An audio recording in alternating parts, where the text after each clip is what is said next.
Hey, everybody, and welcome to Common Good Conversations, a podcast creating deeper narratives at the intersection of faith and politics for the common good in West Michigan. My name is Nick Brock. That is Shawn Skinner. How are we guys doing today? Yes. That was perfect. We are coming to you live from Park Theater in Holland. And, Shawn, we have real people here, just as we hope for. Real people. Real people. It's not terrifying at all. No, it's not. Shawn is feeling right at home. Thank you, everybody, for joining us. We are really excited to have you with us, and we are thrilled to have two great guests join us as well.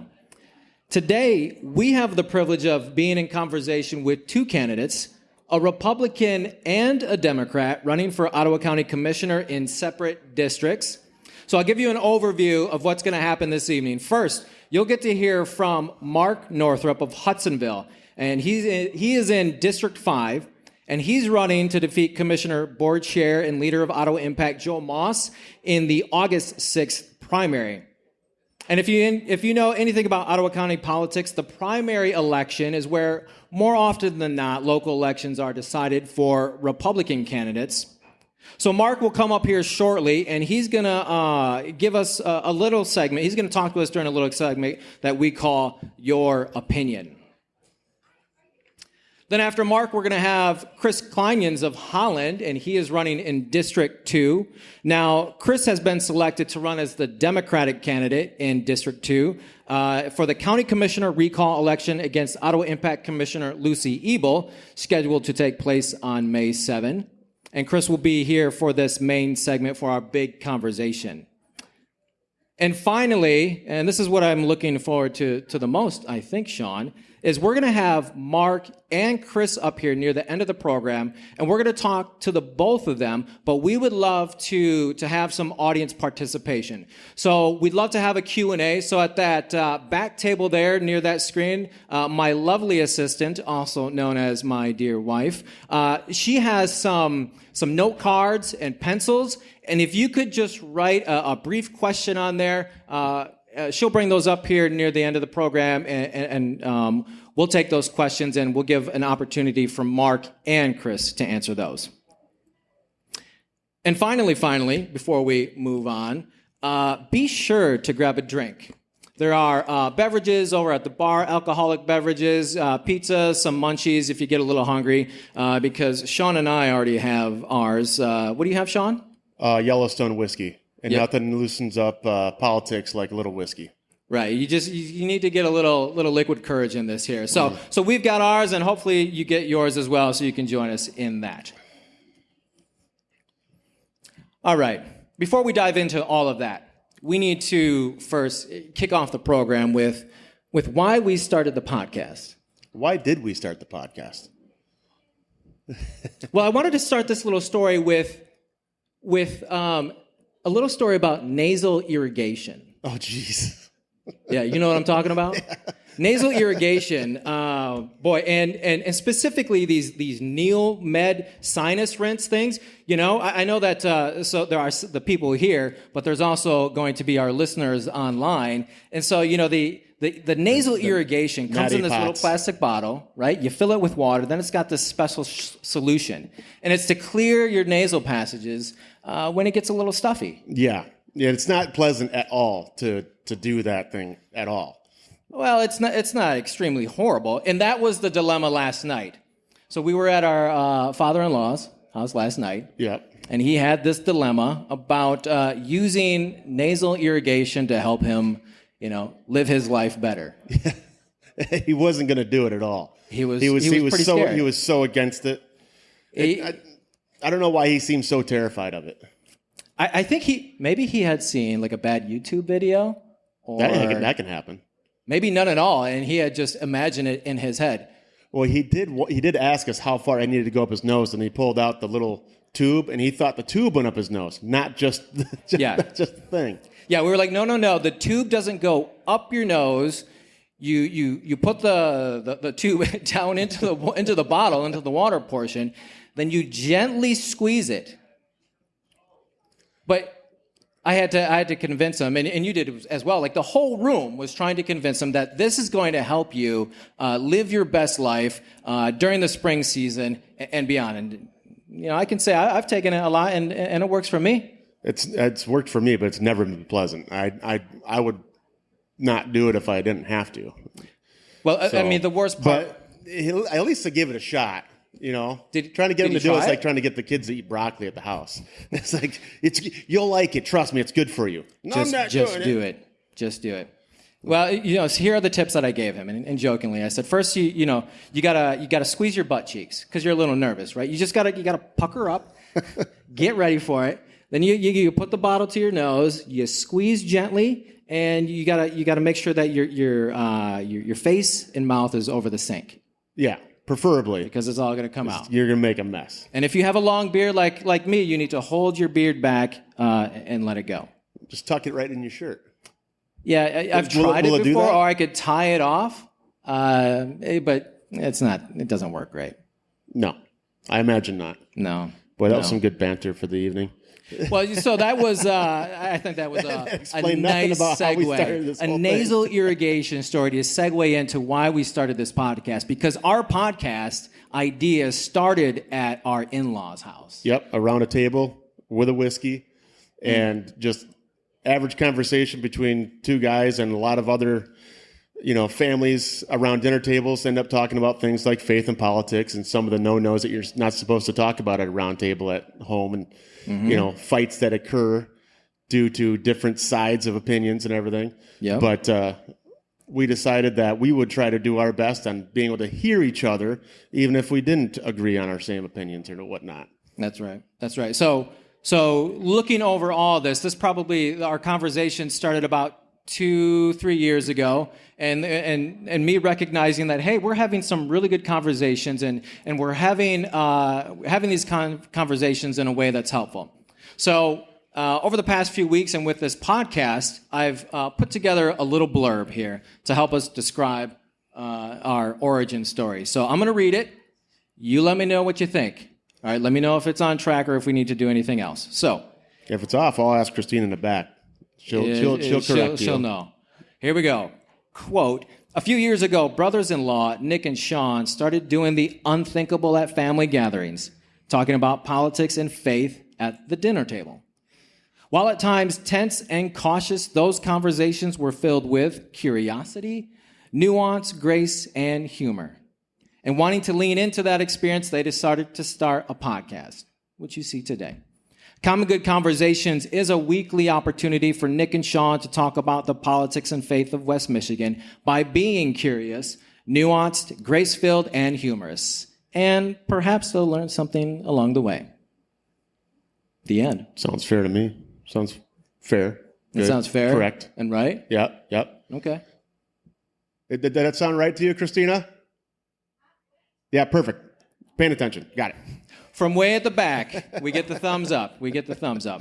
So that's just to give you a little overview of why we started this podcast, because in my experience, and I'm sure it's been in your experience as well, that talking about faith and politics around the dinner table in family environments or really good friends is really difficult to do, especially in these times now where politics can be so polarized. One party not wanting to move from the other. And so we just want to encourage people to continue to have those conversations, to continue to try to move in ways that are good for each other. Because I had been hearing a lot about that and how people were wanting to do better. And so this is our encouragement to them. Yep. Okay, let's move on next to our segment called Your Opinion. I'm going to invite Mark Northrup up to the stage. And Mark, when you get up here, you can sit right here, get comfy on this chair. But I'm going to read for you what this little segment is about. It's called Your Opinion. And I'd hope there are plenty of you out there today in the crowd and then also listening online where you would participate in this conversation as well. So what it is we don't tell people we disagree with to be quiet or to stop talking. Instead, we encourage people to wake up, to stand up, and to speak up for the common good in West Michigan. So let your little light shine, be the salt of the earth, and amplify your voice on this podcast. Welcome to Your Opinion. And we welcome Mayor Mark Northrup of Hudsonville. Thank you, Welcome, Nick. sir. Shawn? Thank you for joining us. So, Mark, I'm just going to let you fire away here. We already talked about this in the beginning. So, just to be clear, Mark wrote a couple editorial pieces that were put in the Holland Sentinel. And he did this of his own volition, and I'm a reader of the Holland Sentinel. And I think, he had a lot of ideas that were tracking with mine. I said, hey, Mark, just come on up. I'd love for you to read your pieces here. They're real short, and then we're just going to ask a few follow-up questions. So, Mark, are you ready? You're scrambling through your papers? I'm ready to go. The Sentinel had an online subscription base of 700 people before Ottawa Impact. Only 700? And now it's 4,000. 4,000 people. And you wonder why. Now, the editor of the Sentinel, Sarah, has been nominated for a Pulitzer Prize on her reporting of Ottawa Impact and what's the discourse that's happened in our county. I hope she gets the Pulitzer. Wouldn't that be a feather in the cap of those of us in Holland that we have a small paper, still viable, people still read it, people still care about what's happening in their local community. That's right. I hope so as well. So as you mentioned, I've written a couple letters here to the editor. One is dated, back in January, I think. And it's kind of just a short one. As you mentioned, I am the mayor of Hudsonville, been the mayor nearly 10 years, and have had a lifetime of service to my country. The letter reads, I'm asking that Joe Moss, who is the chair of the commission, not to run for a second term as my county commissioner, which would be District 5.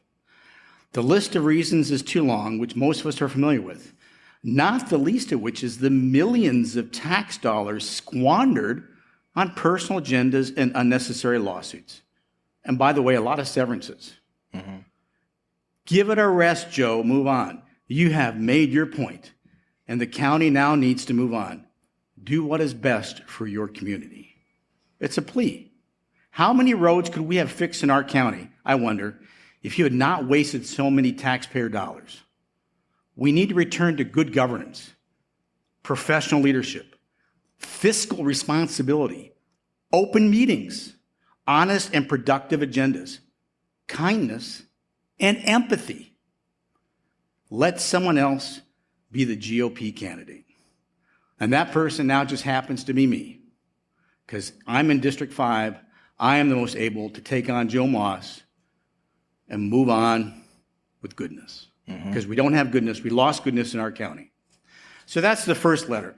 The second letter I wrote right after our health director, which we're probably all familiar with, long drawn-out affair.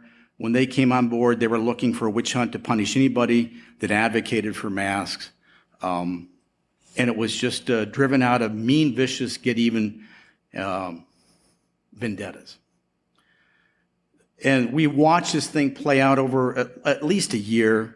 And at one point, there was talk. They cut the health department in half. And they said, we're going to give you $4 million, health director. Just go away. Just go away. Well, obviously, people said, $4 million, you can't do that. That's a lot of money. We can't buy her off for $4 million. So they went to a 12-hour session, closed session, and came to a decision. So my letter was written shortly after they made their decision. It says, watching a train wreck in the county commission, thanks for nothing, once again, to Joe Moss and the county commission. You had a 12-hour closed session meeting and arrived at the exact same place from a year ago. Adeline Hamlin is still our health director, and no, she didn't get the $4 million payout. However, she does have nearly a $200,000 lawsuit to pay her attorney's fees. Incidentally, as the mayor of Hudsonville for 9 years, I have never had a meeting go beyond 1.5 hours. Why? Because we respect people's time on my city commission. We need a county commission to focus on doing good and not wasting time and squandering money on lawsuits and severances. The next county commissioners need to focus on value-added work such as how to build our economy, which they haven't done. They're too busy squabbling. We need better roads, such as a new interchange at 196 and the 48th. We need to build more housing stock using the various tax incentives in the state toolbox. There's lots. We need more affordable daycare for our working families so they can both work, or the mom can work. A family must now wait over a year to put their child in daycare. We need to build our economy. We have a wonderful place to live. We need to keep it that way. A county with good salaries, available housing, efficient transportation systems, and quality daycare. Now, in my city commission, we have worked diligently on all of those, with noted success. We have precise, agenda-driven city commission meetings that last, surprise, an hour. Surely, the county could do the same. It isn't rocket science, for crying out loud. It's just called professional leadership. We need to right this ship. Oh, and by the way, can somebody explain to me why housing values have recently dropped in our county? Just asking. Could it be cause and effect? So if you notice a little passion there, this is personal. These are my friends. These are my neighbors. This is my county. This is where I live. It's been diminished by the rancor and the polarization and the politicization, everything at the county. They trust nobody but their narrow focused agenda. They're wasting time and money. Now, money is important, but more importantly, the value of time that's been dedicated not to the people, but to their personal vindictive agendas. Mm-hmm. We're not winning. Yeah. So I want to take you back there. So I want to take you back to the first piece that you had, because you talk a bit about that, and I want you to elucidate that for us. So it's you state that, quote, we need to return to good governance, professional leadership, fiscal responsibility, open meetings, honest and productive agendas, kindness, and empathy. So here's the question. As a Republican elected official and now a candidate in District 5, what makes you believe that Republican voters want to see another GOP candidate for county commissioner, to see those values? Okay, so let's talk about cities. Cities, we are not party declared to be elected officials. We don't talk politics at the city. It's not allowed. We just don't do it. We don't tolerate it. We focus on what we're supposed to be focused on. Budgets, roads, schools, funding, health departments. Those are all things we're mandated to take care of. This outlying rancor about prayer and whatever the polarized issue is in the national press doesn't apply at the local level. Why are we going there? Now, I admit I'm a Republican. I even validated Joe Moss early on because I thought he was a better candidate at the moment. I was hoodwinked, I admit it, as many of my friends and colleagues were. I am a Republican. It more closely aligns to my personal values. I will not deny that. I am not a rhino. I am not a MAGA. I'm a conservative Republican that believes in the Constitution first and foremost. But being a Republican aligns more with my personal values. Mm-hmm. Now, having said that, we all have some values we may disagree with. I disagree with several of the Democratic values. That doesn't mean I don't like them. Doesn't mean they're my enemy. It means we're political rivals. We view the world differently. Mm-hmm. I love them as much as anybody else. I have family that's gay. I have family that struggles with other identity issues. We have to embrace them all, love them all. They have free will. I love them just the same. They're not bad people. We disagree. That's the short of it. Mm-hmm. But my values more closely identify with being a Republican. And by the way, one of the reasons we live here, which has 75% Republican population, I mean, that's who we are in West Michigan. We are faith-based Republicans for the most part. Yeah, let me drill down into that a little bit, and then Shawn, I'd love for you to go next. So you speak about being hoodwinked. You know, initially you had, thought that Joe Moss was a great candidate, but then things were not going the way that you expected it. So there were some grumblings. Not only you had some grumblings about that, but then amongst your friends. So like that friend base, or probably perhaps within your own family, Like, so what are some of the conversations that people are having? Like, hey, Mark, you need to run, or what makes you think that like you have a base of people, of Republicans or whoever, really, just voters in general that are like, I want nothing more to do with Ottawa Impact because A, B, and C. But what makes you kind of think that you have people in your corner? So Nick, we all have reached a point in our lives where we realize we have certain skills and we're able. It'd be a heck of a lot easier just to stay the mayor in a great city, collect Social Security, retire, play golf. It would be. I admit real that. nice. Certainly. Wouldn't that be nice? Haven't played. How many times did you play golf this year? Once. Yeah. Once. It was a simulator joint at somebody's house, but it counts. But you still have a passion. There's a passion for goodness here. Both of you men. You want to add value to your economy and to your community. If I'm able, it'd be so much easier just to be in the sidelines and say, let somebody else. But the Joe Mosses of the world need to be stood up to.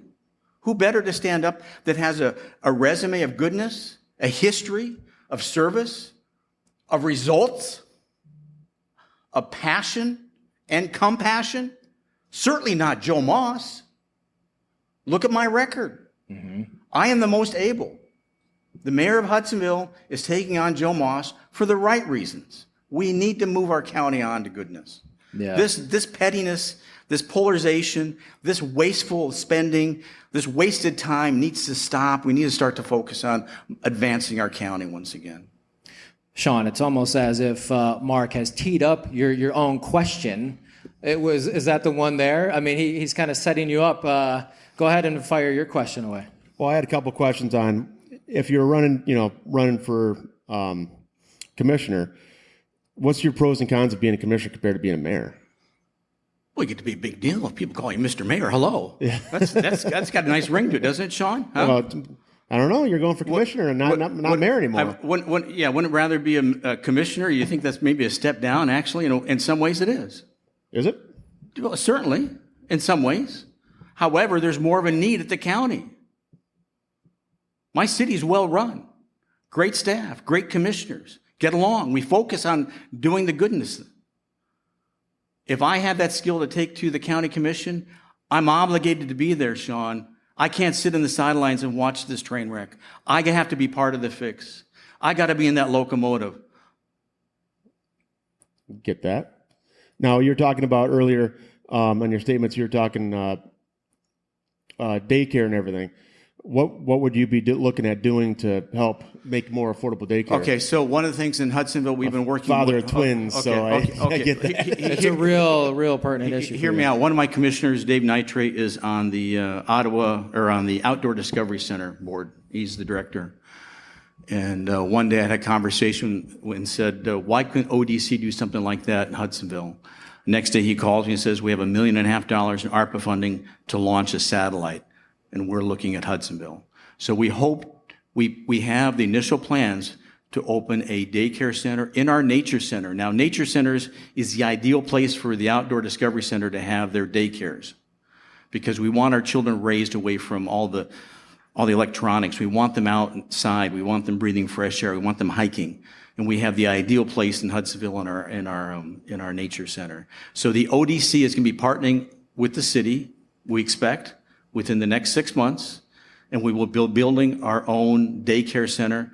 Obviously, we'll be working with local industries to help them fund the building itself and some of the maintenance of it.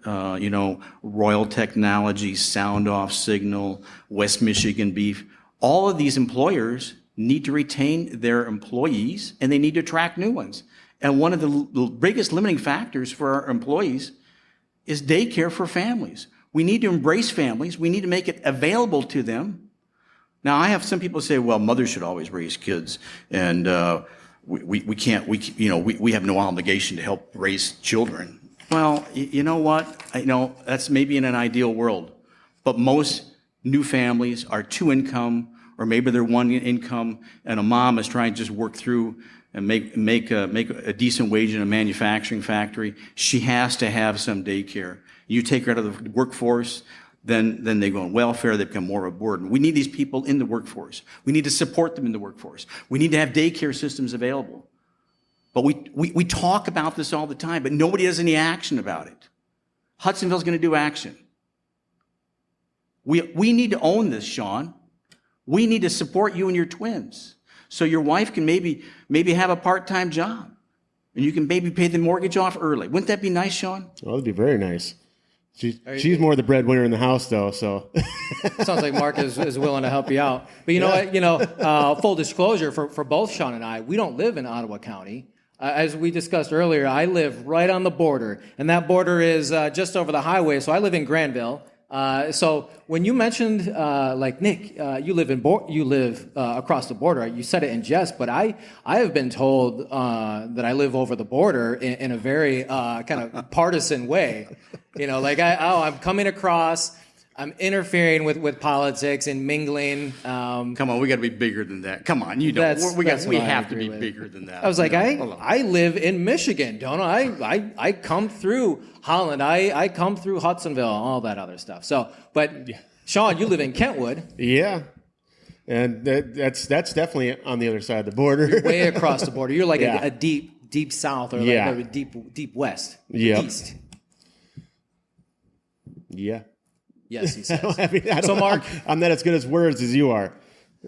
Mark, we got about 2 more minutes yet. So you are running, just to be clear, District 5 in the primary. Yeah, that's August 6th. And as you said, that's where the race is, where we live. We need people to get out and vote August 7th in the primary. We need people to be engaged. By the way, there are several Republicans that are saying that I'm asking for Democrats to cross over. That is the furthest from the truth. In fact, Larry, you're here right now. We had that discussion. I do not want Democrats to cross over to vote in the Republican primary. You vote your own primary. My team votes my primary. Period. And for some people just immediately assume, since I had lunch with him, I'm asking his people to cross over. Furthest from the truth. They have their rights to their own facts, but not their own lies. Mm-hmm. Well, hey, so you bring up something interesting, and I don't want to go too long into this because we gotta keep the segment shorter. But you being here today is it might possibly seen as a bad thing in the county, right? Because you are talking to the perception in the county is that we are Vote Common Good West Michigan is more of a progressive leaning place. So what are your thoughts on that? A little bit more about talking. I am just as able to speak to any conservative group, any church group, any liberal group, because my values will speak the truth as best they can. And you know what? If people are that narrow-minded, I don't think I want their vote. I'll be honest with you. Mm-hmm. Those are not the people that need to vote for me. There it is. I would ask them, do they have family that are Democrats? Do they have friends that are Democrats? Democrats and liberals, progressives, whatever you want to call them. Or maybe we can call them Christian nationalists for all we care. We all have them in our family and they're our friends and we love them. But that doesn't mean we shut them off. Mm-hmm. How narrow-minded can you be? You need to be able to speak articulately and go there. That's the other thing about Joe Moss. Where is he? Is he here? No, he isn't here. You know why? Because he can't speak to anything successful or an accomplishment other than being mean-spirited. If he wanted to talk to us, we'd talk to him for sure. Well, bring him on. I'd be more than glad. Yeah. Well, Joe Moss, you are invited to an event upcoming. I'll send you an absolutely. email. I'm sure you're listening to this podcast. We'll host a little, yeah. But host a little debate. That'd be kind of fun. In all seriousness, anybody from Ottawa Impact, I'd love to hear their take on things and hear it from them. I've said it to you many times because I would not necessarily say I am Vote Common Good like you are, because the whole point of me kind of being on everything is I kind of hopefully represent a little bit of that jaded center of the voters that doesn't quite know what is true or false to listen to one way or the other. And that's kind of where I try to stand at, is I wouldn't say I'm Republican or Democrat. I just kind of go with what sounds good to me at the time, I guess, which might not sound good. Mm-hmm. But if he wants to come out, I find that fun because then we get a little bit more of both sides, just like having you on tonight. it doesn't do us as a podcast very good, I don't think, if we're always going one side of the narrative. So getting both sides of the aisle, I think, is a thing that everybody needs to get the most of, but the honest sides of the aisles. Yeah. And at the end of the day, I think what, Mark, you're talking about and what we strive to do is, like, we want to talk to people. Yeah. That's our demographic. We want to talk to people of faith and goodwill who want to seek to do better in their communities. So that's what we're working to do. And so, Mark, we thank you for being here. Thank you for being with us. And have a safe trip down the stairs. Yeah. Maybe there's a spotlight where you can get them on. Yeah, let's give Mark a round of applause. Thanks for being here.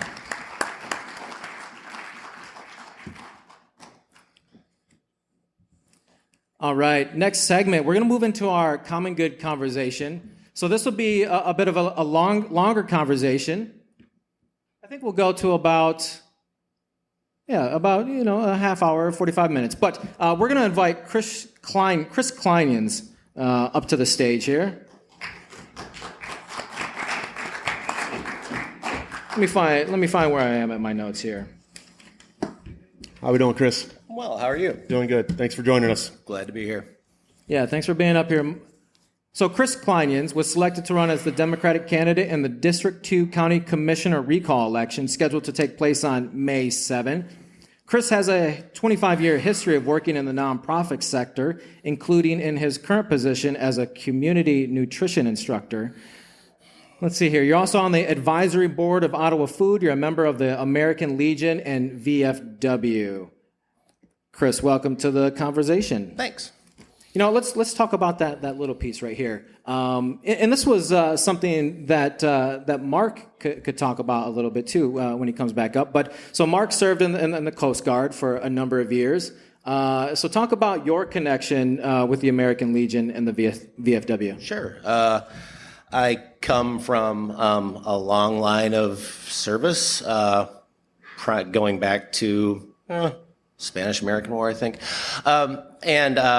So finding myself a little out of sorts after high school, I followed the path that my dad had followed, which was he enlisted in the Navy. He made a career out of it. I went in for 4 years, served overseas, did 3 tours, one of which was during the first Gulf War. And I was part of the big exodus of people after that, at which point I kind of came back to Holland and started another chapter of my life. Mm-hmm. Yeah, well, thank you for your service, and thanks to Mark as well. I also, and this I don't know if this is sounding self-congratulatory now at this point, but I served 10 years in the United States Air Force, 4 years on active duty, took a year off, then did 6 years in the Air National Guard, working with security forces. Cool. Nice. Thank you for your service as well. Thank you. Oh, you're very welcome, Shawn. So let's talk about this. So you are on the advisory board of Ottawa Food. Correct. And so there's a big point of contention here about Ottawa Food and between the Board of Commissioners, the Ottawa Impact Commissioners. So there was a recent article from the Holland Sentinel that had this headline. It said, "Unfortunate how it's devolved. Ottawa Food sparks tense debate between board and the health officials," and that was of March 19, just a few days ago. And I'm going to read just a few excerpts here.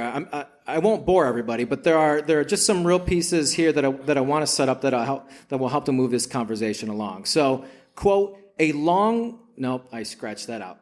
Well done. Let's go here to the part that I got. Quote, "The lack of a coordinator for Ottawa Food has been a recurring problem since dramatic funding cuts were made last year.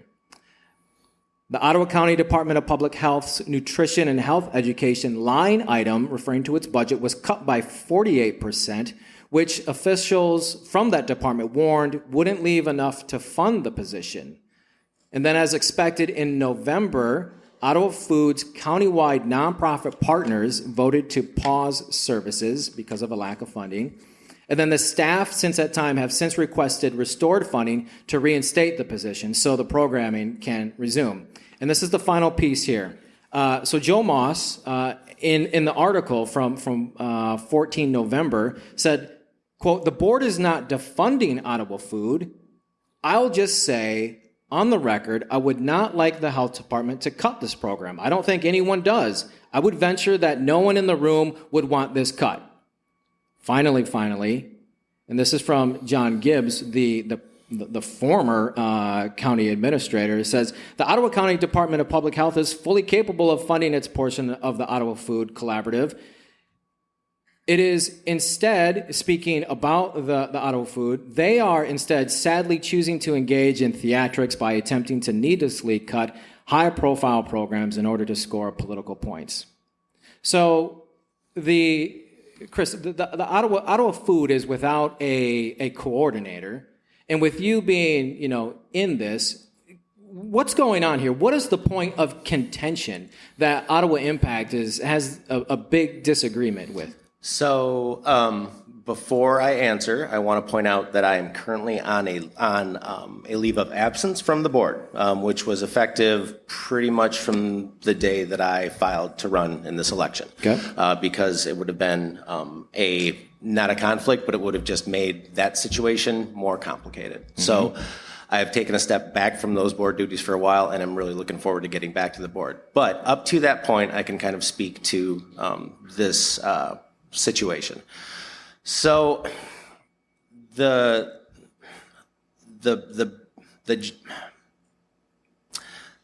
where the difficulty comes is it is a fact that the health education budget was cut. There are a number of other positions in that budget line besides the Ottawa Food Coordinator. Where it gets weird is that the Ottawa Food Coordinator is a unique position that is not found really in any Department of Public Health throughout the state, and that is because it was created organically within the county based on a need. Now, this is also something I've seen sitting on the board of community mental health, is that when you're talking about county boards that receive federal funding, that comes with very strict parameters in which it has to be used. So health education is a mandate from the state and from the federal government. Certain health education mandates need to be handled by the health department. When you look at that metric, there is no position for a food coordinator because we're the only ones that have a food coordinator. So when that budget cut was made, prioritization had to go to the things that are mandated by the state and the federal government. Okay. And it goes by, you fund the things you are mandated to fund. There is no mandate to fund the Ottawa Food Coordinator because it is unique to our county. Mm-hmm. So where that got, and then it gets into the fact, then as far as municipal employment is based on seniority. So in a situation where there is a pretty steep budget cut, when it comes to looking at who stays and who goes, it goes by who's been in place longer. And the food coordinator position Sierra hadn't been there, I think it was her second or third year.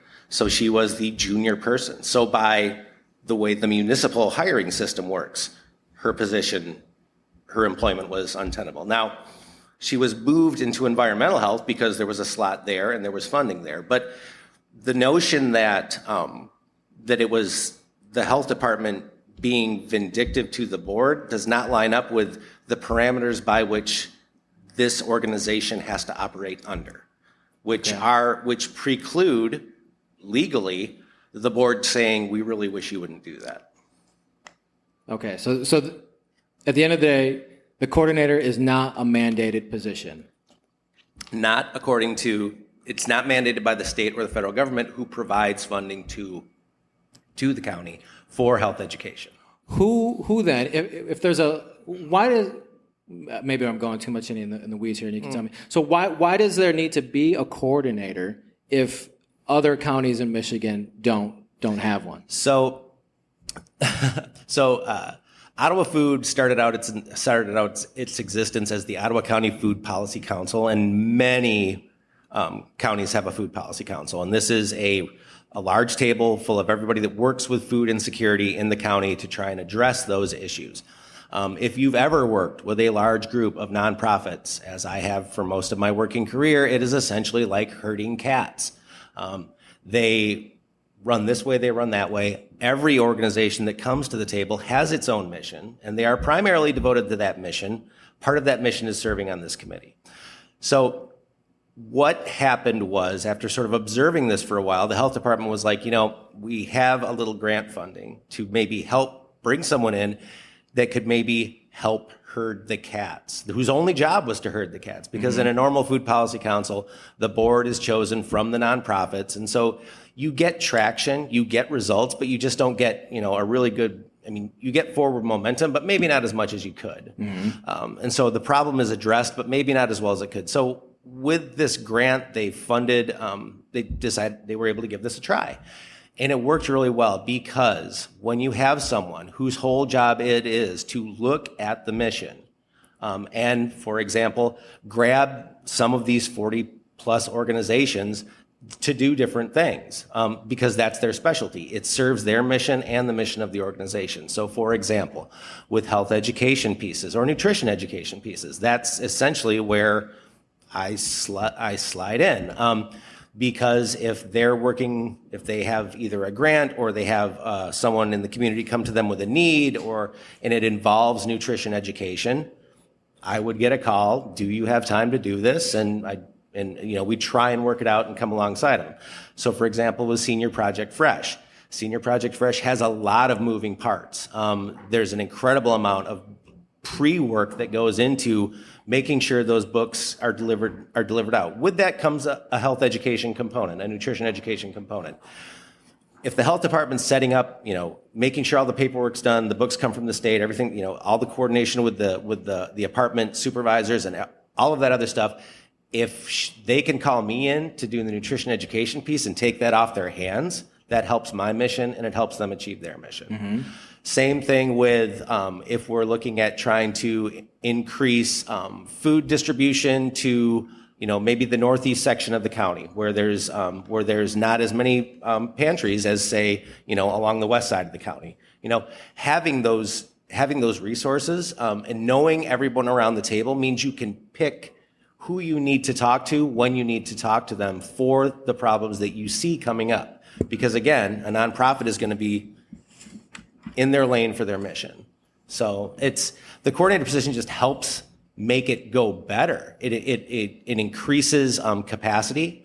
It increases forward momentum. It increases return on investment because you have someone who is above everything, kind of looking down and making sure that all of us do the things that we do the best and aren't pulled into doing things that aren't necessarily our strong suit.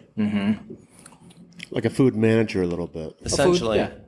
I'm going to ask 3 questions in a row, Shawn, and then I'll let you speak. I promise. I don't need to speak. Then you have to ask 3 questions in a row. Who, 3 what, in a where, row. why? 3 in a row. Because this is the final one that Chris, you brought up here. I'm wondering, what is the evidence for having Ottawa Food? Is there like metrics and data where the board can say, like, hey, we need this program because it's doing A, B, and C in the county. Like, let's keep it going. Let's get a coordinator in there because it's giving all of these services to the community that the community wants. Are there those metrics? Yeah, the annual report just came out last week, and it was another highly successful year. With Ottawa Food helping with Community Action House's food rescue program, assisting with that and the distribution of over, I think they're up to 2 million pounds of food, but that wasn't all last year. In addition, we received grants last year to do a lot of purchasing from farmers, which we then redistributed to food pantries, because again, part of the mission is everyone, when they think Ottawa Food, they think food insecurity, and that's very true. It's a huge part of what we do, but it's also to support farmers, and it's also to increase nutrition awareness countywide, because we could all maybe do a little better with the eating thing. But as far as, the rollout and retention for Senior Project Fresh vouchers was improved again this year. It's not quite where we would have liked it to be. But purchases from, and then the gleaning at the farmers markets distributed, I want to say it was several tons of food. That expanded to another couple of farmers markets, which was good because those gleaning opportunities that started at Holland and Grand Haven, those gleaning opportunities at the farmers markets went to the Holland and Grand Haven ones. We were able to move one over into Hudsonville, which again is what we were trying to do, was move them out to farmers markets and sort of increase that capacity so that fresh produce would go right into that region, right into that area's food pantries and increase, the nutritional value that their clients were getting. So those programs all improved. We were looking at kind of like building those out. And then, we had let go of a couple of programs that had become self-sustaining and they didn't require our oversight anymore, which was nice. But it was a very good year as far as like resourcing food throughout the county. Smaller programs from my point, from the nutrition education point, where we had purchased a portable kitchen and we're moving that through the OCSN Ottawa County School Network, resource people in the schools to have them teach nutrition in the classroom, utilizing hands-on cooking. This kitchen it's awesome. It's about the size of this table. It can go anywhere. Oven, stove, induction cooktop. It's awesome. Nice. And so we trained them on that. And so that I know it just came back from Coopersville a couple of weeks ago. So it was a good year.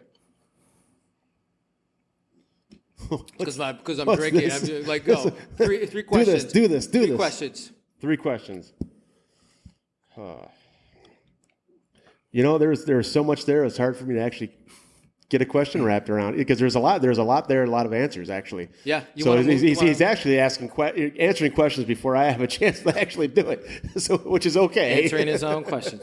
Let's move into the MLive poll. Were you handling that? Because it says you right here. I know. Yeah. But we can improvise. Let's improvise. Go ahead. So it shows that there's 47.7% of Ottawa County says that the county's on the right track, and 34 say it's not. It's on the wrong track. If that's the case, why do you feel like you need to run against it if everyone's saying it's already good? It's a really good point. One of the things that we've been the fastest growing county in the state of Michigan for a number of years. And part of what comes along with that is the notion that, maybe it will always be that way. There becomes, we have beautiful lake, awesome park system, a continuing, industry coming in, industry doing, expanding, building. There comes there can be this sense of inevitability. This is the way it's always been, this is the way it's always going to be. And that's not necessarily the case. And, things tip. They don't change radically, instantaneously, but things tip over time. And the first thing I noticed, really starting from the January 3, 2023 meeting, was that this might be a tip.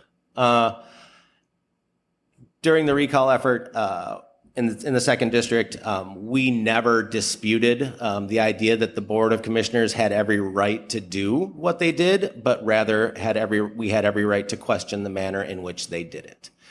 And it was the manner in which they've been conducting themselves, and in particular, the commissioner from the second district, that made me believe that continued non-obeyment of established norms of governance would not help us maintain this thing that took a lot of work and a lot of effort to create, which is a county that was being run well and moving in a positive direction. And it would be easy to stand back and wait and just kind of go, okay, well, let's just see what happens, or it's harder to inject yourself into the process and say, the outcomes don't look well. And perhaps we can stop the hurt that might be coming if we address it before it becomes too deep. You see the hurt that might be coming. In what way do you say the hurt might be coming? So, some of the things that have come up, essentially we can start with fiscal. The fiscal management has been interesting. And again, I agree, the tax base is strong. And, the books, when you look at the books, that the books look well. But there is the question of, what could have been done with the money that was spent on legal fees, for example. Build the roads. Mark, Build the damn build roads. the roads. what could be done, for example, with the severance packages that have been paid out? What could be done with what will inevitably be the legal fees and potential judgments against the lawsuits that are still pending? Mm-hmm. We know what the dollar amount has been so far, but there is also a questionable amount that is still we'll have to wait and find out. Those create, they just make a look of uncertainty. And again, if this was all happening in a vacuum, it wouldn't matter. Unfortunately, I do know for a fact, because I hang around Fillmore a little bit, is that outside counties are poaching our talent, and have poached a lot of our talent, which has resulted in, our institutional memory and the things that made us that county is sort of going away. So we're losing sort of some of the larger pieces that created this outstanding bureaucracy that helped us create this outstanding county. And those are things that can't be, you can't go out and shop a facilities manager who's got 20 years of experience. You can't go out and shop assistant administrators and administrators that have 20 years experience. It's tough. It's a tough market, and it's going to cost money. And so these things create an air of uncertainty. And if there's one thing I know about business, and I don't know a lot because I'm in nonprofits, is that business hates uncertainty.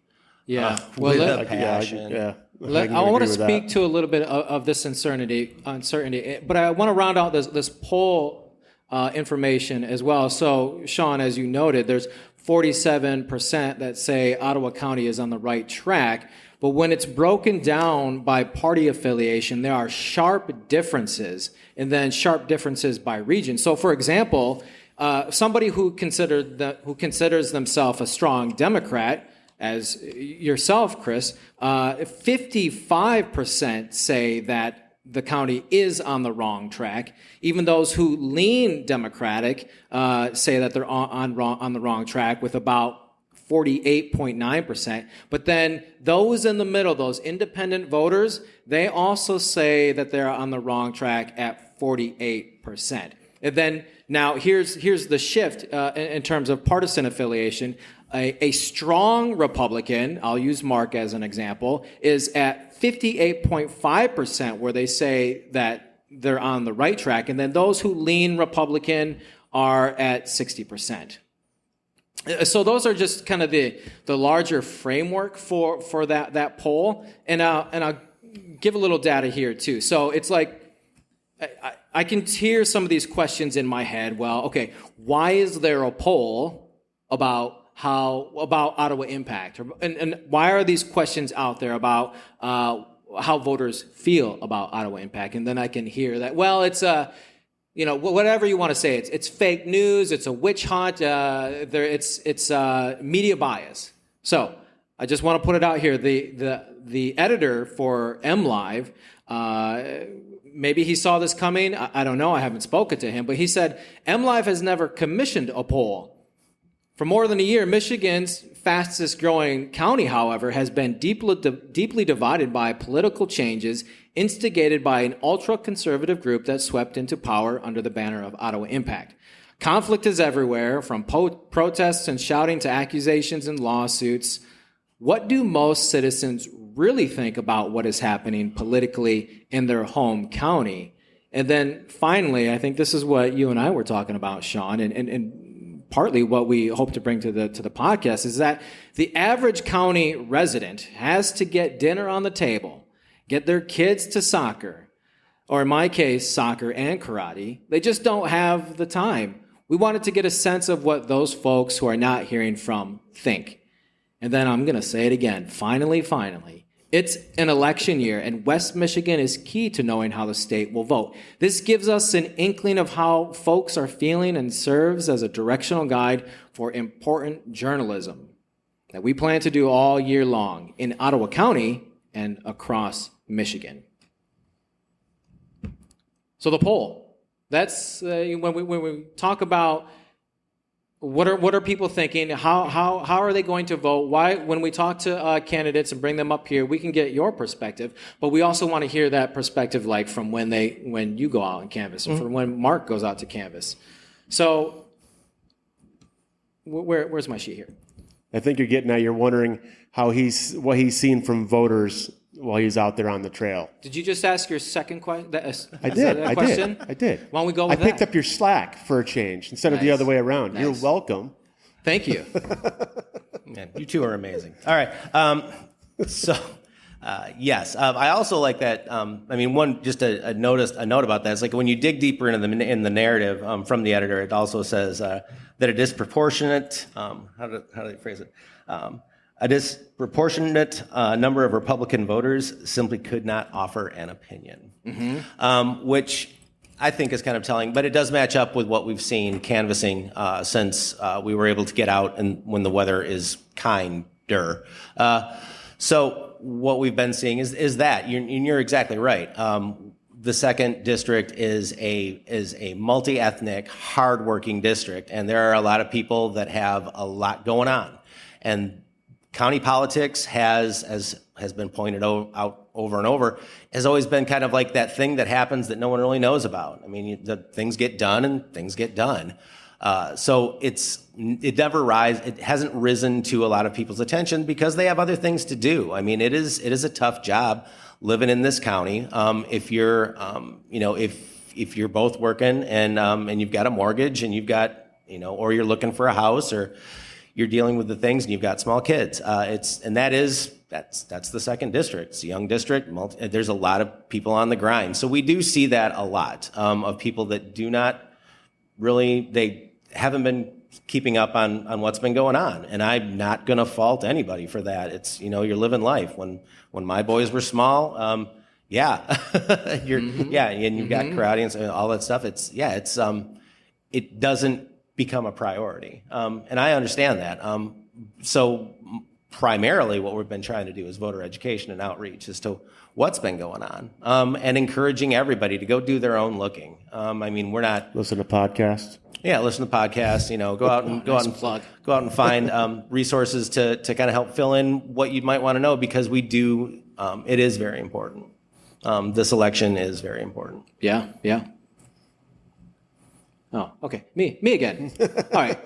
So while speaking of taking your kids to karate and soccer, fun note, I'm testing for my red belt next week. You are? I'm on a white belt. I just started karate, man, like a couple months ago. Did you know this? I did not know that. Okay. I did not know that. Let me take How come we didn't cover this at the beginning?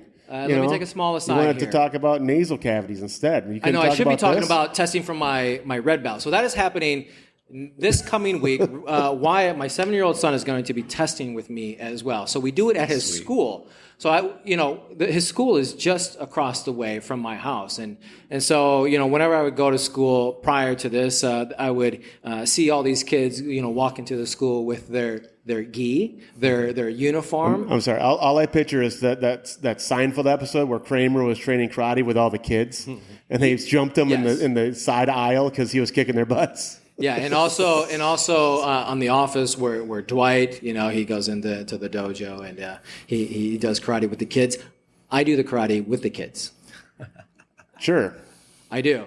It's an all ages class. I see the ego right now. I'm getting my red You belt. should see me so just bad at wail these on kids. those kids. I am really good. They can't even do anything with me. I'm sure you got the reach on them. I do. I've just got a whole bunch of athleticism, and I tell them when they're down, just stay down. Just stay down. There's also an older gentleman, a lot older, and I also tell him, just stay down. You don't feel my wrath, because I'm about to test for Is my it because red he's belt. so old he just has trouble getting up? He's going to yeah. hurt himself if he gets up? This just is lay there. Serious geriatrics here. Yeah. All right.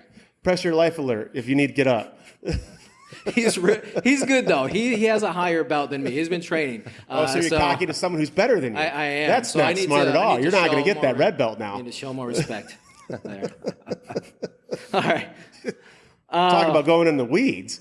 Yeah, you talk about karate and how it You relates talk about to, karate. I didn't talk kids about being karate. active. So back to the poll. Sure. Back to the poll. All right, here's this. The job approval of Ottawa Impact, according to voters, is underwater by nearly a 2-to-1 margin. So voters were asked if they approve or disapprove of the job being done by members of Ottawa Impact. 20% approve of the job they are doing.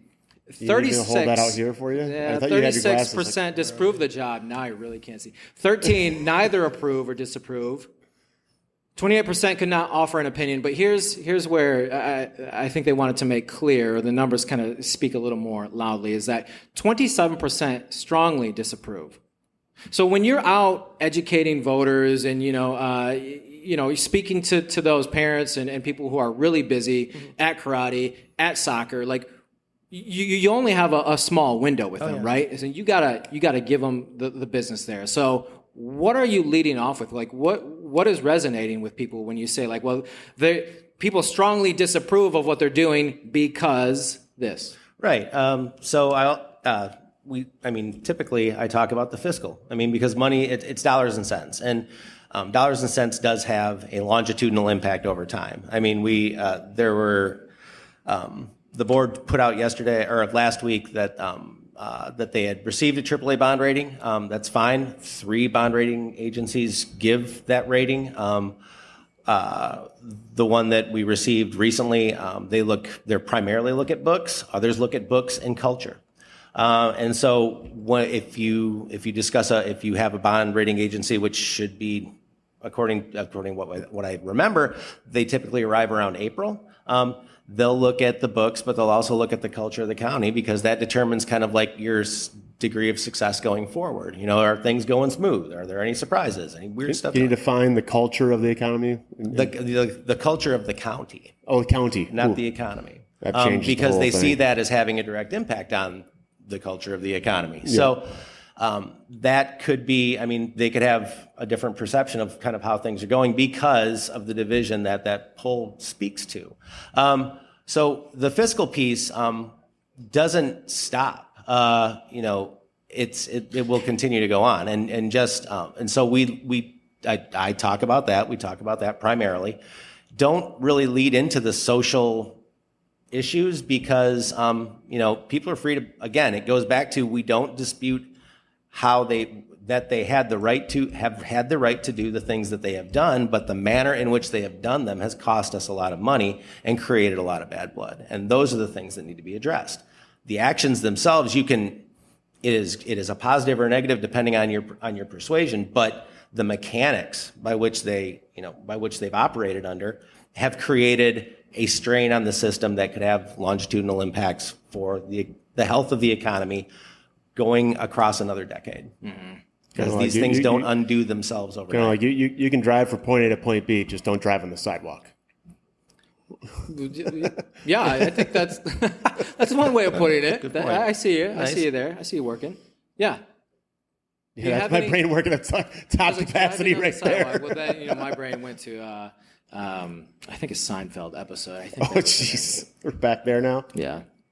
Do you have any follow-up questions? Because then we'll move on to the next segment. Next segment, please. Next segment it is. So this is an audience reminder. So audience members, if you have a question for either Chris or Mark when he comes back up, remember to get those to my lovely assistant in the back there, and then in about a few minutes, I'll have her bring those up here as well. All right, so let's. So I'm really excited about this piece. This is a new piece to the podcast and the work with Vote Common Good West Michigan. Is for this year, we've created a platform so that we could have common good candidates. Now, we've had common good candidates in years previous where we supported the incumbent commissioners from the Ottawa County Board of Commissioners, a bunch of candidates for school board and things like that around Ottawa County and Kent County. All that is where we are really focused on state level candidates from, as small as like a library board position. I would use an example at Patmos Library, maybe in Jamestown, all the way up to a state senator or a state representative. So anything that's federal is left up to the parent organization, Vote Common Good. So I've brought all this together to say that we have a new platform, and Chris is our first candidate for 24 to represent that platform. So Chris is a common good candidate here in West Michigan, and I want to just give a brief overview of what this means. So there are a few things that a common good candidate has to commit to, and then there's a pledge that they pledge to as well. So the first thing is they commit to trustworthy leadership. And I'm just going to read this a bit here. So it says, I, as Chris or any candidate, says, I will earn public trust by embodying a deep sense of civic responsibility as a public servant. I will commit to the highest intellectual, moral, and civic standards essential for a well-functioning democracy. Next, responsible governance. I will practice accountability, teamwork, prudence, moderation, and justice. I'm going to keep moving on here. Genuine belonging. I will serve the needs of the entire community over self-interest and partisan interest alone. I commit to ethical conduct, which means I will discharge my responsibilities with integrity. Service before self. I will adhere to my oath of office and faithfully discharge the duties with professionalism, courage, and humility. And finally, which has been a staple for a common good candidate, is the Love in Politics pledge, which means that I will commit to an ethic of love in my public and political life that advocates for the common good of all. So that's our common good candidate platform. So Chris, I'd like to thank you for participating in that. And then to make clear for our audience here and for listeners is that we do not endorse Chris. This is an endorsement where Chris endorses the common good and this platform. So Chris, I'd love for you to share just some of your thoughts about this if you have any. Sure. So this was relatively easy. As I mentioned, I've done essentially a lifetime of service in various capacities. My first was my service to my country, with the military, and I came back and I found an awesome, tolerant, patient woman, and we got married. Then I was serving my family because I was trying to raise two boys while going to school and working full time and trying to get my career in the nonprofit field going. And then my boys grew up like they do, and then they left the house.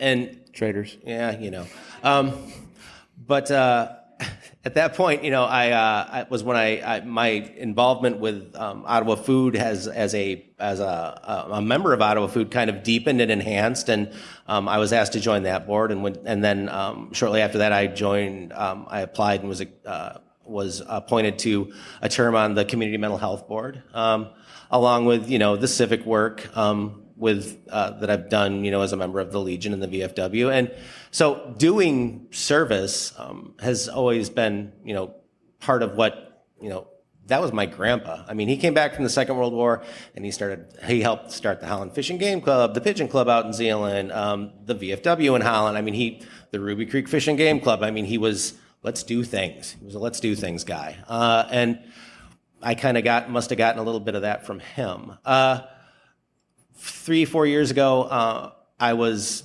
given the incredible gift of going through the Emerging Leaders Program from an organization called the Great Lakes Leadership Academy. It's a year-long program that works on leadership development, and the entire credo of that was leadership for the common good.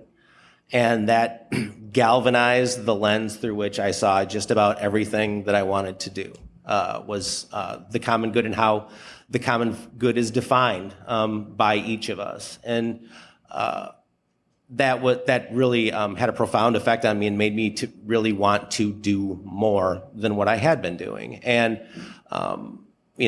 when this started happening, not even in January. I mean, because if you were looking, you could kind of see how things were going to go even in the summer of 22. I mean, this shouldn't have been a surprise to anybody.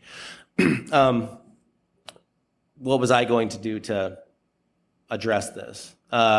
I have had no aspirations for political office, and as I've told more than a few people whose doors I've knocked on, this is about as high as I'd like to go. I'd like to go back to just sort of doing a lot of running and working at my job and kind of the way you are running. Oh yeah, there you go. I gotcha. You're making it happen. Yeah. The other running is I prefer, But what I do want to do is I want to help my community get back to true. And what I mean by true is I don't mean true. I mean, we're a little off balance. True is level. Level is equal. Level is representational. Level is equity. Level are those things. My undergrad's in history, and I worked at the museum across the street from here for about 7 years. And so knowing the area's history, which has been part of my history for over 150 years when my family arrived to help settle Zealand, has been something that I've always been super passionate about. And I understand a lot. And there are a lot of conceptions about those Dutch people and a lot of stereotypes about those Dutch people. But one thing I do know about this county and this area is that very few people got here on a winning streak by some sort of magic. This became a place where you could come and find your success, whatever it was. However you defined it. No one had to define it for you. And successive waves of people have come here looking for that. And they have found a space here. And it is important for our county government to continue to do the good work so that everybody who wants to come here to find their dream or their story can have as much access to it as we can give them, as much with as equal a level playing field as we can. That's the essence of governance for the common good, and because it does the best for the most. And that's why I was brought into this. And it was the opportunity to do something that I feel very strongly we might have a harder time regaining if we don't work at it now, right now, this day now. Yeah. Yeah. Well, again, I appreciate you being a common good candidate, and I look forward to hearing from other candidates that want to commit to this program. If you are interested in that, you can find more details at the website Vote Common Good West Michigan, or you can email me or talk to me after today's program. So there's two things before. So Mark's going to come back up pretty soon here. If there are any questions that are wanting to be asked, I'd have. Is there anything? Yeah. Okay. Here. Yeah. Why don't you send those up? I can go grab them from her. She's going to walk all the way back from the way back. So here's the thing too. So Chris, you talked about kind of this Dutch culture. Mm. So this is something that Shawn and I have talked about before. Is when you need to put on your thinking cap here. When you go to a chain supermarket store to get your groceries, to get some clothes items, maybe to get some plants, things of that nature. There's a store here that has kind of, what is it, like red or orange lettering across the front. Now, I am interested in how you pronounce that store name. So when you go to this place... It took me a second, but I got there. When you go to this store... Where are you going? You are going to Meijer. Meijer. Hey, we got a Meijer. Meijers. We got a Meijer. Because Shawn, you say what? Meijer's. Meijer's. Now, Is there an apostrophe S on It is Meijers. The store is a Meijers store. It is a... No, it's not. It is a Meijer You store. set me up. We've already talked about this. I know. I can say this is I don't know why you a gotta hotly kick it debated thing. I'm glad that Chris pronounced it. Is anybody else going to back me up here? we I have- got do we one have a hand. poll? I got two hands. There you Yeah. go.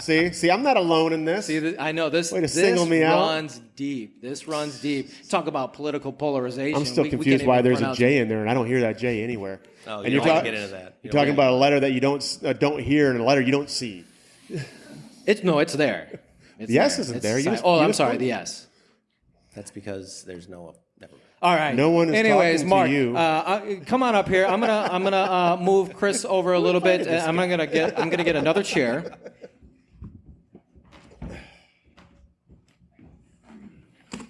You're the guest. Sit down. Eh. I'm gonna unwrap this thing here. All right. So there were questions that made it up here, right? Yeah, they're right in front of you. Open your eyes. You got your glasses on. They're as thick as bottle caps. I'm getting old, but not that old. I took a bunch of notes. Oh no. He came prepared. You He came prepared. I was listening to Chris. All right, so how this is going to work? Here we We've got go. 1, 2, 3, 4, 5. We've got 5 audience questions.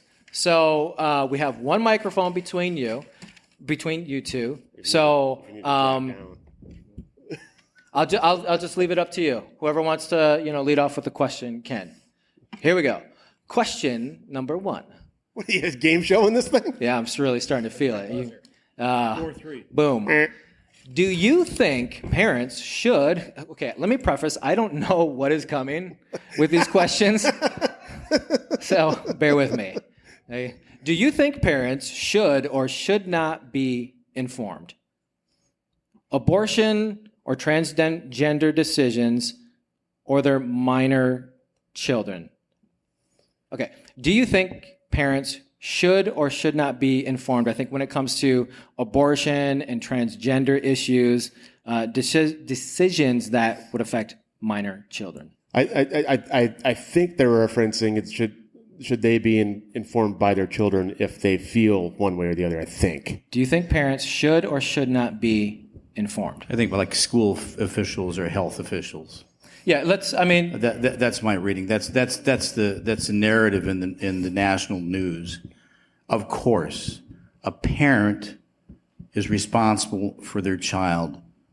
They are tasked to raise their child. And unless it's a dysfunctional family, and I would assume there is some court operation there, that would be an exception. But the rule should be the parent is the parent is the parent. They're the guardian. Period. No exception from my viewpoint. Chris? So I do believe that parents have a right to know what their child's up to. That goes without saying. I don't believe per se that unless a child feels a clear and present danger at their home, which is another matter to address entirely, that information should be. That's an exception. True. Oh, exactly. I'm not. Yeah, I'm not saying that's why I'm saying that's not the norm. But I also know that this is an issue that, because we are blessed with local control of our school boards, that does not have a national policy, nor does it have a statewide policy, I believe. But I also know, and I know very definitely, that this sure is a county policy. And because I have been asked questions along this nature, knocking on doors, my focus and my opinions on a lot of things relate to how that would affect me as a commissioner. To the best of my knowledge, we as a commission do not set this policy. So my opinion on it Doesn't matter. doesn't matter. Stay away from it. It's not in our road. Exactly. All right, next question. You have some more? Okay. What is your take on the COVID vaccines and the And the many injurious effects of vaccines. Okay, what is your take on the COVID vaccine and the many injurious effects of vaccines? You want to? Oh, by all means, go ahead. Well, I think we all were suspect. The masking, the being inoculated.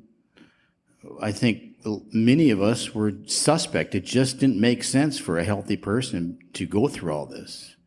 And the masking just scientifically just didn't make sense to a lot of us. So there's some narrative out there that forced it on us, that created this expectation. I don't know if it was pharmaceuticals. I don't know whether it was the controlling interest of their government. I don't know. But looking back on it, I think we were all a little bit ashamed of ourselves for being so gullible. A lot of us said, this just doesn't make sense. And now we're dealing with the aftermath of people with heart problems and other issues from the vaccines. If I'd been a young woman, I wouldn't have gotten the vaccine, or a healthy young man. It was those with comorbidity issues, 4 comorbidities. Obesity, kidney problems, diabetes. Those were the ones that were at risk, not you and me that are healthy adults, and certainly not the young children in schools. And yet we were forced this vaccine mandate on us. And a lot of us just said, it just doesn't pass the stink test. And now we're dealing with the aftermath. Thank you very much. So, all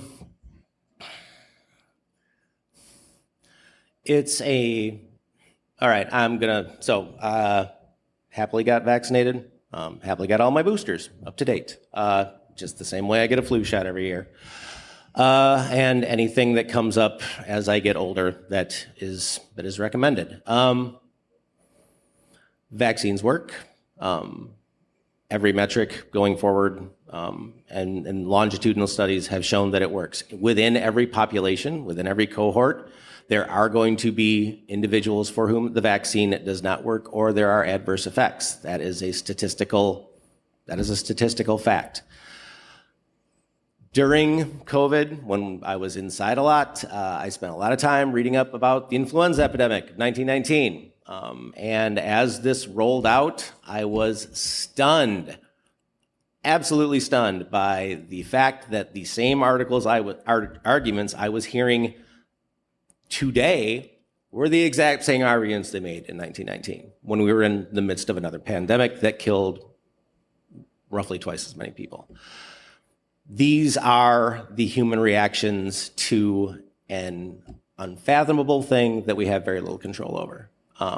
But my belief is that as science changes, but as the research keeps moving forward, it will show that the creation of the herd immunity was an undeniable fact of the ability for our society to go back to the level of function it has today and minimize the effects of the virus in new cases. Next question. What about you? Oh, I'm not a candidate. I'm not a candidate up here. Did the card say just candidate? No, but there are just for the candidates. I mean, we might have our own. I know that we have our own opinions on this, but this segment is really just to hear from the candidates here. We can do some takeaways afterwards, perhaps.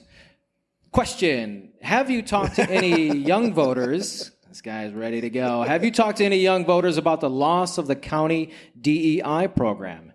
If so, what did you learn? If not, will you talk to those folks? DDI? DEI, the Department of Diversity, Equity, and Inclusion, that was abolished by Ottawa Impact. Gotcha. Okay, I'm the Republican conservative up here. I'll be honest with you. DEI is divisive. It pits us against each other.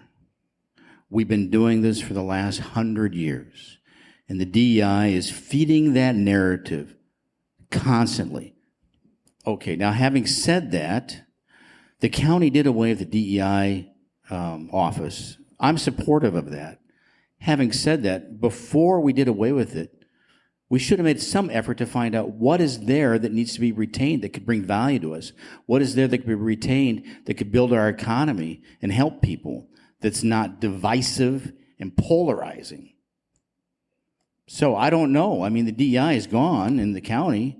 Could there have been something there that could have been retained, that could have been for goodness, that could have helped bring more employees into our community, that could have saved people from maybe suicide? I don't know, because we didn't do the research. They just cut it, made it go away, rather than saying what is here that could be retained that could help the community. So it's always important to note that that the DEI office was created by a Republican majority Board of Commissioners at the request of industry, who wanted that asset to recruit talent to the area that they thought would be necessary to continue our area's growth. So there's that piece. Young people that I have talked to, if they know about it, they're generally upset. I was out at West Ottawa North Building yesterday because they had Wostock, which is a concert put on by school organization CTEE. Good thing, young bands, awesome music, and the school is, and my youngest son graduated from West Ottawa 7 years ago. And this school is both in makeup and distribution of people, much different from even in that 7 years. We're a changing culture. Anything that helps make that easier I see as a positive. Now, where I personally had issues with the DEI, with the elimination of the department, is the narrow-mindedness behind the why. The narrow-mindedness behind the definition of DEI that was used as the fulcrum for its dissolution. And when I say that, I mean, because it is diversity and equity and inclusion, but immediately the default is we're talking about race, we're talking about people, so I spend the majority of my time working with intellectually disabled adults who are transitioning to independence. DEI is for them because they face ableism and a whole host of other issues as they try and become successful and productive members of our society. DEI exists for them. It exists for anybody who is marginalized or has been marginalized or faces the possibility of marginalized. By the elimination of that department, which was a resolution introduced by the commissioner I'm running against, they took the opportunity, they took a voice away from an entire bunch of really cool people that I get to work with that ought to have every opportunity that any other human being gets in this county. Those are the things that upset me, because it was used as the way it was painted. As a matter of fact, I believe it was from the statement, the assistant chair said that it was an instrument of Marxist liberalism. So it's Marxist liberalism for me to want to have a resource where employers can go to find out, how do I, if I want to hire these people, how can I make that easier for these people to come and work for me so that they can have a good life?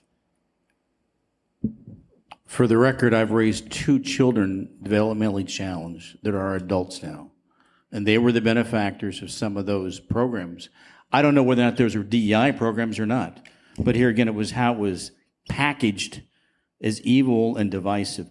So here again, before you throw the baby out with the bathwater, we need to ask people. We need to go to industry and ask people. We need to ask professionals like you, what is here that is still a benefit that's not divisive? We didn't do the county didn't do that. They just threw it all away. All right, here's the next question. I got 2 questions. These are bonus questions for you, Mark. Number one, you have a green wristband on your right arm. where did you go? Craig's Cruisers or Great Wolf Lodge, a water park? Where were you last night? They stopped me at the door and gave me one. You got one at the door? I don't know. I asked why. Is that my? I think that was the VIP. That was treatment. my alcohol. I'm 21. All right. I didn't see that. All right. Second question. Did he get carded? Second question. This was already asked of Chris. So when you go to a specific store here in town, how do you pronounce that store's name? Don't forget this.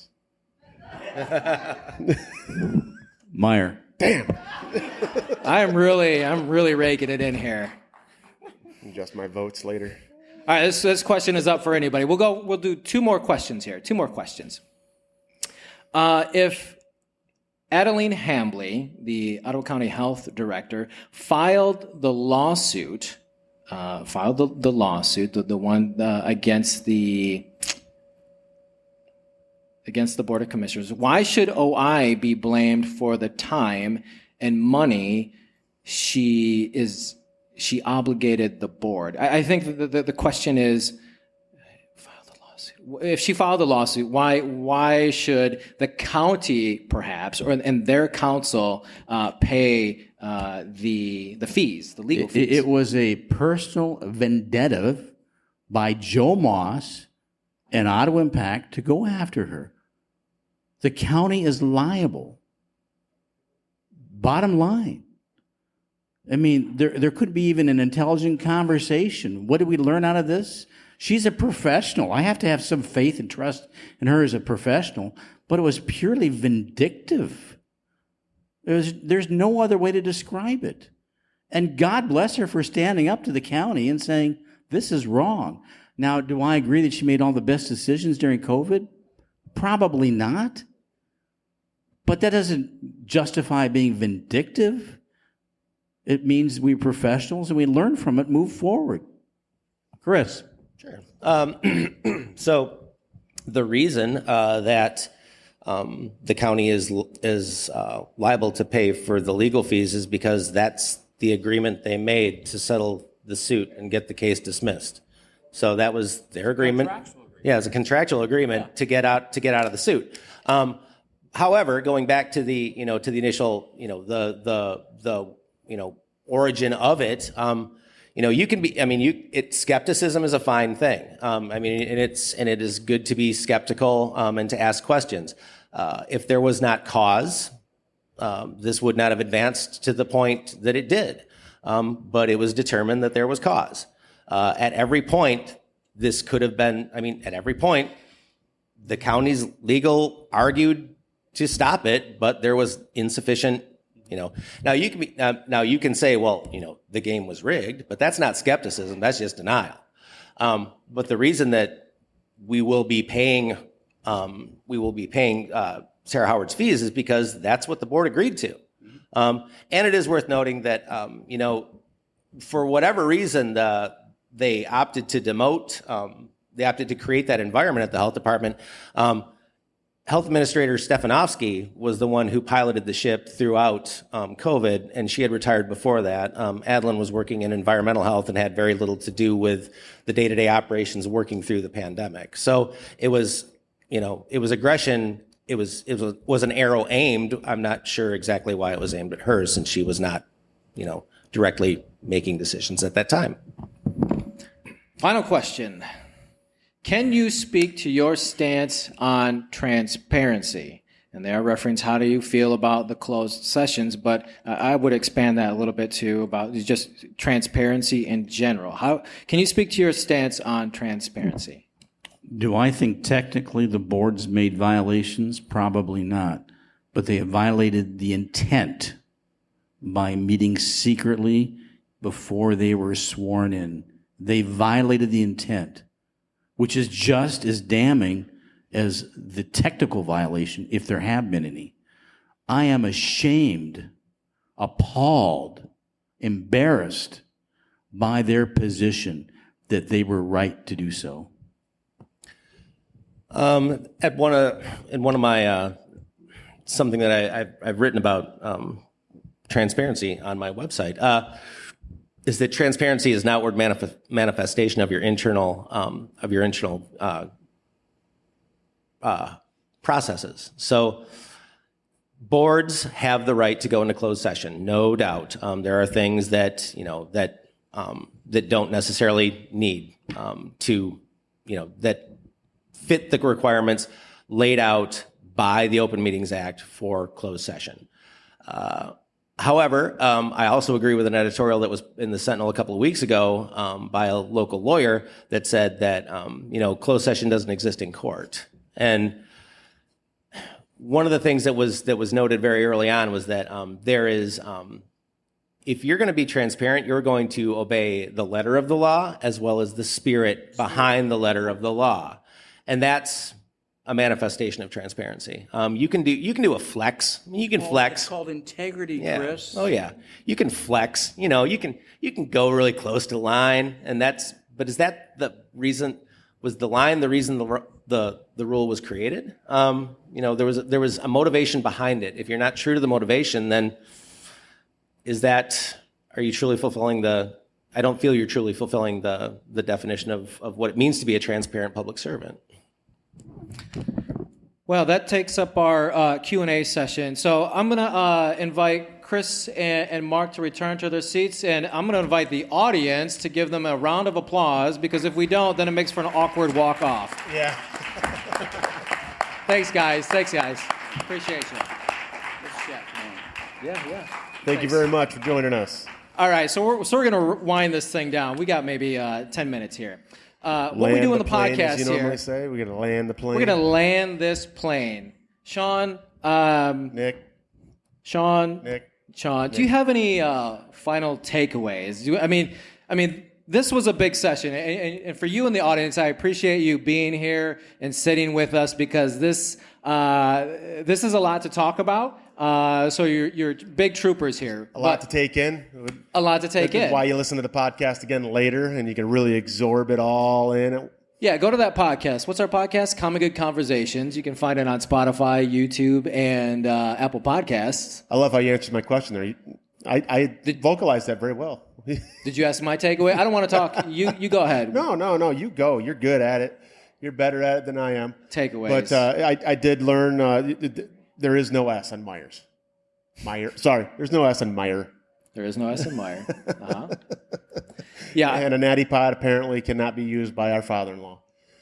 Well, we don't know yet. I mean, he still has to get into that. I could text him real quick. We could Yeah, find out. yeah, You know, well, don't he's not want feeling to very leave good them today. a cliffhanger. He was supposed to be here today, but he's not feeling very well. Yep. Oh, man. A takeaway. I feel like we covered a lot of ground today.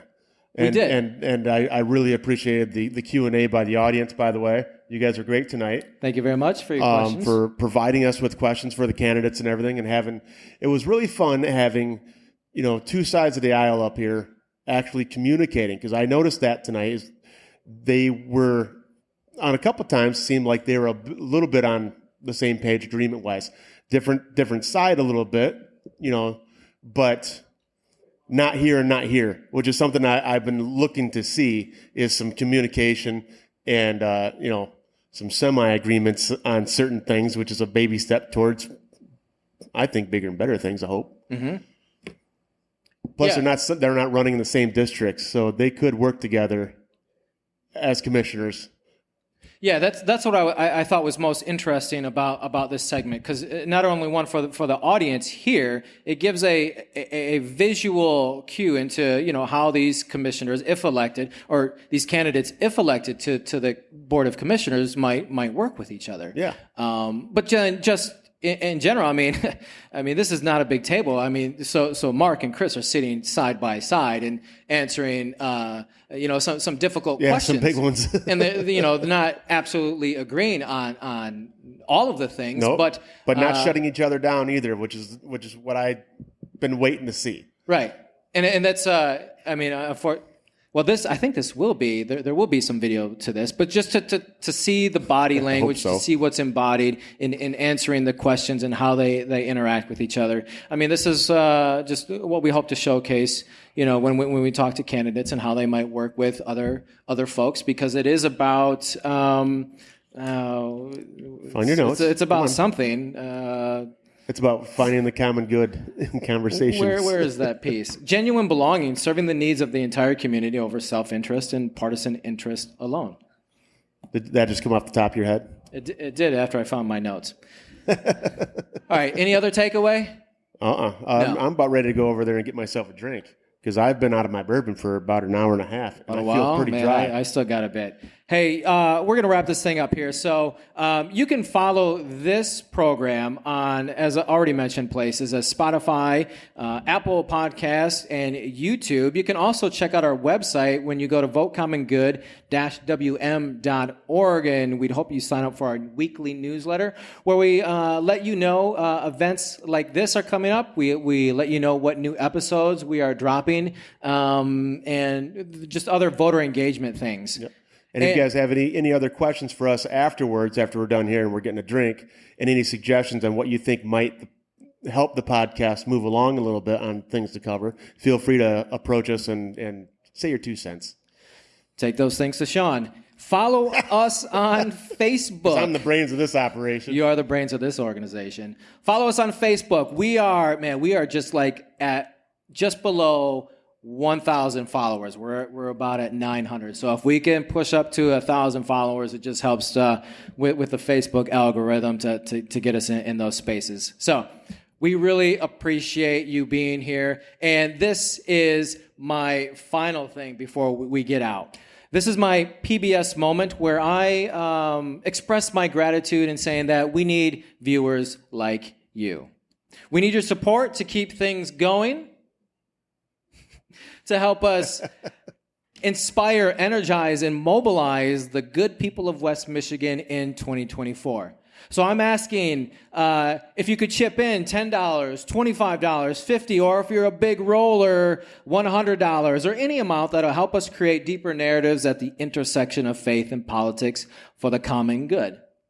And when you donate, you can donate by using the QR codes at your table there, or you can go to the back table and we can hook you up with some t-shirts, stickers, and yard signs like this one right here that says, "I will support common good candidates." So this will keep us going with the podcast, get out the vote rallies, and educational voter engagements. Very well said. Finally, and landing the plane. Thanks, everybody, for joining this special episode of Common Good Conversations. And this is where our music guy would cue the outgoing music. There he is. Thank you, Alec. Hey, look at that. It's like we're professionals. Be sure to share this program with your family and friends. Till next time, be the common good in West Michigan. Grace and peace. You guys have a good one. Thanks for coming.